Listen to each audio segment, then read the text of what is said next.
যে লোক বলে পৃথিবীতে টাকাই সবকিছু, তো এই গল্পটি শুধুমাত্র তাদের জন্য। এক গরিব ব্যক্তি ছিলেন, তিনি তার ছেলের সঙ্গে কোথাও যাচ্ছিলেন। যেতে যেতে পথে একটা মেলা বাঁধলো।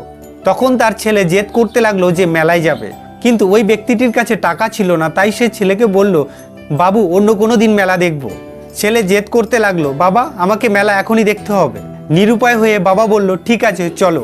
তখন তারা মেলায় গেল এবং মেলায় যাওয়ার পরে ছেলে আরো বাহানা করতে লাগলো, বাবা আমাকে এই খেলনাটি কিনে দাও, বাবা আমি ওটাতে চড়বো, বাবা আমি জুস খাবো।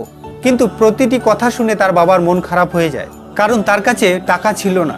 মেলার মধ্যে দিয়ে হাঁটতে হাঁটতে হঠাৎ ছেলেটি একটি নাগরদোলার দিকে তাকিয়ে দাঁড়িয়ে থাকলো।